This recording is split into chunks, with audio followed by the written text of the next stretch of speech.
Magistrada Rosalba Ramos, ¿qué ha pasado con esa mujer que entró en el Ministerio Público joven, siendo una persona con muchos sueños, con mucho interés de luchar por la justicia y hoy es fiscal del distrito?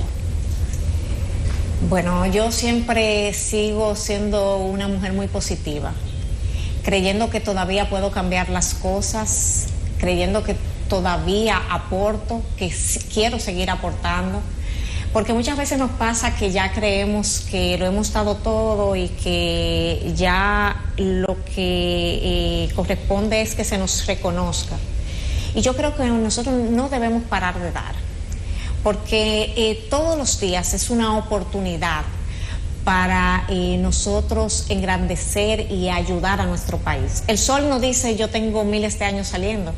Y por eso yo voy a decidir que hoy no salgo, a menos que tú me lo pidas. El sol sigue saliendo. Entonces nosotros los seres humanos también deberíamos tener la capacidad de entender que mientras más años tenemos de ejercicio, mientras más conocimiento tenemos, mucho más grande es el compromiso y la responsabilidad para el puesto que estamos desempeñando, para nuestro país y para nuestras instituciones. ¿Cómo se maneja en la Fiscalía esta cantidad de casos que salen y solamente sale un pequeño porcentaje a la luz pública? Nosotros sabemos que los que se manejan de manera discreta son todavía un porcentaje mucho mayor. Mucha gente allá afuera quiere respuesta, quiere justicia y entiende que yendo a la Fiscalía, sobre todo la Fiscalía del Distrito, que a pesar de que no es la más grande, concentra la atención de la mayoría de los casos. ¿Cómo es un día en esa Fiscalía? Un día en la Fiscalía es muy interesante. Siempre nos divertimos mucho en el aspecto de que siempre hay algo que contar. A veces nos conmovemos porque todo depende de qué traiga ese día y qué casos traiga. Nosotros tenemos 14 fiscalías comunitarias, es decir, que siempre también estamos muy cerca de la comunidad y brindándole el mejor de los servicios. Yo te puedo decir que un día en mi oficina no se parece nunca a otro. Hay veces que un lunes tú llegas y crees que vas a encontrar todo en paz para poder organizar el tema administrativo, pero resulta que en el fin de semana se realizó un operativo con el tema ahora que tenemos con los llamados teteos y que nosotros hemos hecho esos operativos para poder cortar con esta práctica, con el tema de las multas. A veces tenemos víctimas que son un poco interesantes porque no tienen salud mental y nos llevan unas denuncias muy bien estructuradas que te llevan a que te rías un poco. Y a veces también llegan casos que son desgarradores, casos que no salen como tú mencionas. Yo quiero, por ejemplo, hablar del caso del niño de 4 meses, que yo subí a esa audiencia. No es un caso mediático y sin embargo para mí fue desgarrador, porque ver que un papá, por manipular a una madre, es capaz de matar a su propio hijo, son cosas que no caben en la cabeza de un ser humano. Y a esa audiencia yo subí, esa audiencia le pedimos prisión preventiva, le dieron prisión preventiva y uno dice, Señor, ¿y qué es lo que está pasando? ¿Qué es lo que está pasando? Porque vemos casos tan difíciles como estos. Sin embargo, también tenemos otros momentos donde podemos lograr satisfacción. Con el caso de Invercar, por ejemplo, lo traigo a colación, no es un caso conocido tampoco, pero yo lo litigué. Y me acuerdo que yo siempre subía y hablaba con la víctima, que era el señor Henry, y el señor Henry siempre llegaba desesperanzado y molesto, y hablábamos del caso y le decía, tiene que tener paciencia. Obtuvo en esta semana su sentencia y son esas cosas que te dan satisfacción, tú sabes que la justicia llega. Tuvimos un caso también que fue el de Huáscar de Villajuana y quiero hablar de este caso porque me tocó. Yo en el 2006 entro al departamento de homicidios y ese caso estaba ahí. El señor Huáscar se va fuera del país. El caso trataba de una niña de 16 años, él le mandó a tirar ácido del diablo. Y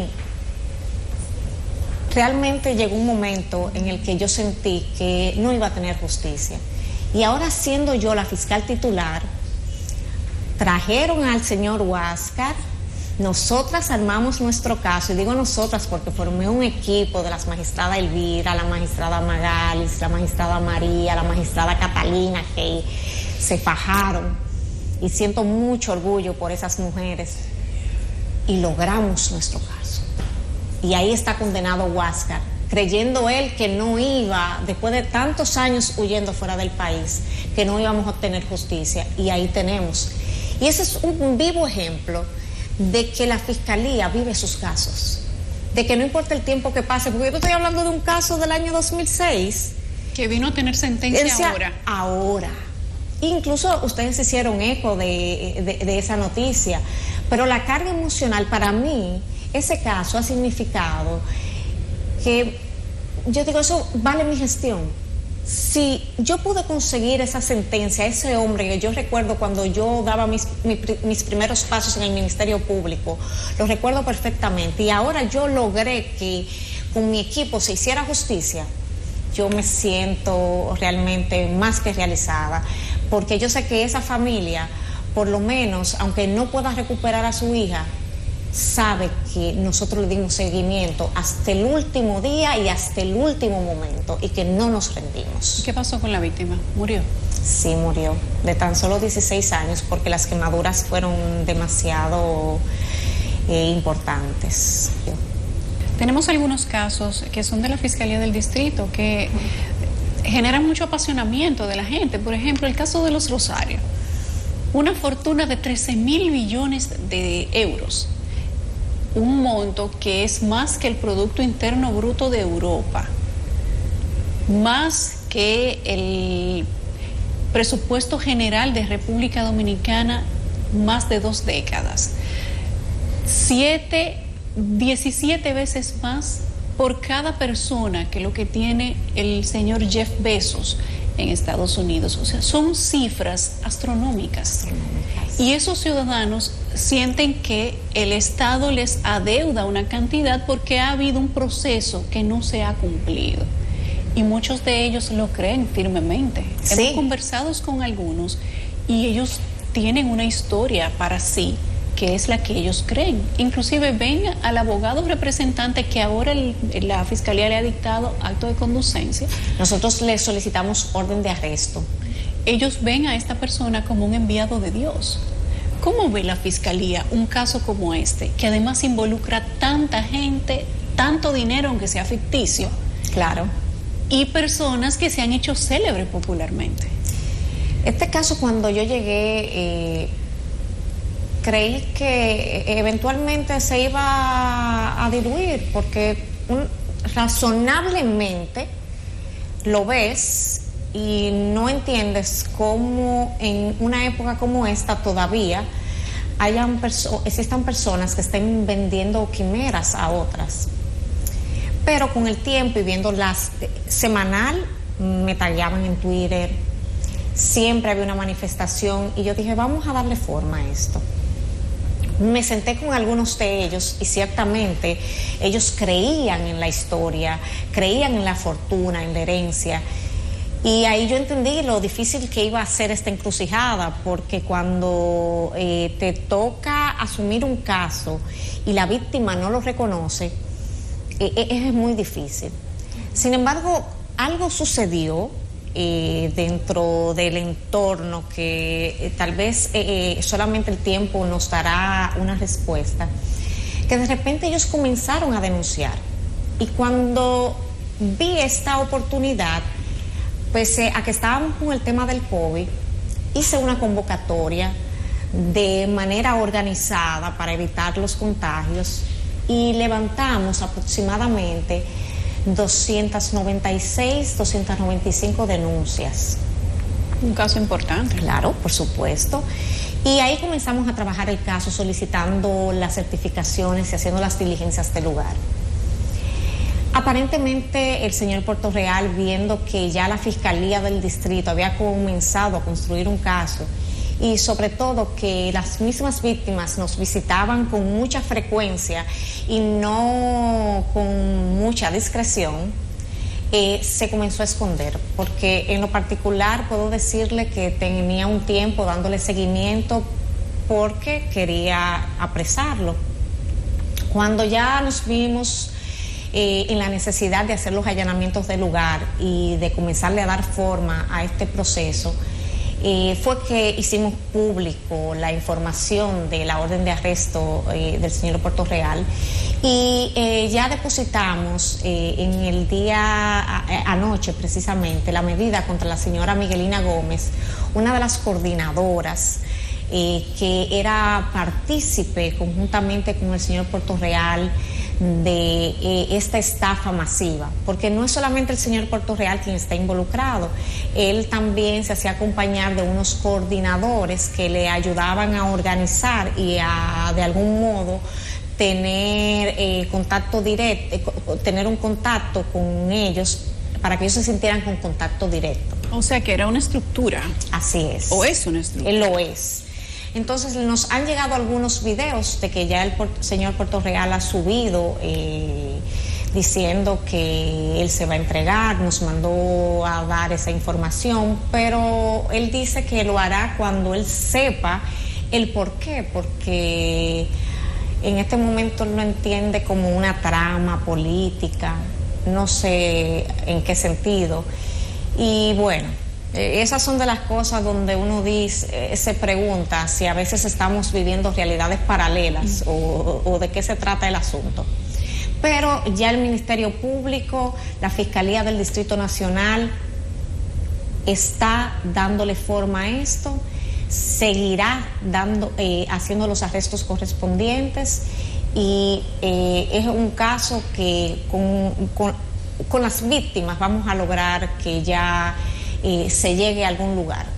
Y principalmente lo que estamos haciendo es mandando el mensaje de que esa herencia no hay una constancia de ella. Nosotros hemos realizado una investigación donde hemos solicitado muchas certificaciones y todas dan el mismo resultado, de que ese dinero no existe. No ha habido forma de confirmar existencia, porque se habla de que la Rosario Mining Company en aquel momento, que no había banco aquí en República Dominicana, y mandaban los baúles y las cajas llenas de lingotes de oro para Suiza, para países distintos. Nosotros pero la gente pedimos una cooperación internacional, e inclusive tuvimos comunicación con algunos de los bancos, quienes nos dijeron que nos van a emitir las certificaciones correspondientes, pero que no tienen. Eso no pasó nunca. No. Hasta este momento nosotros no tenemos elementos de prueba que puedan dar al traste de que en ningún momento fuera del país hayan cantidades de dinero que correspondan a una familia Rosario como ellos establecen. O sea que no ha habido cómo confirmar esa información. No. Es por eso que nosotros ya tomamos la decisión de procesar al señor Puerto Real. ¿Y cómo se hacía la determinación de herederos en ese caso, magistrada? Porque es especialmente complicado o curioso saber cómo en un caso de una herencia tan grande que implica tanta gente se hacía una determinación de herederos. La información que nosotros tenemos es que simplemente con que tú tengas el apellido Rosario ya aparecen papeles para ti. Yo me llamo Rosalba Ramos y todos sabemos que aquí en el país existe una familia que está el Grupo Ramos. No quiero hacer publicidad, pero lo menciono porque yo hubiese querido, por el simple apellido, que tal vez que te tocara un pedacito, que me tocara algo. Claro. Y no tengo ¿qué puedo decirles? A veces lo que está pensando el otro es difícil de saber. Por el simple apellido no podemos decir que hay una familiaridad, porque aquí hay muchas familias que son apellido Pérez y que no pertenecen a la misma línea de familia. Entonces, un apellido no te dice necesariamente que tú heredas o no con respecto a unos bienes que pertenezcan a determinada familia. para nada.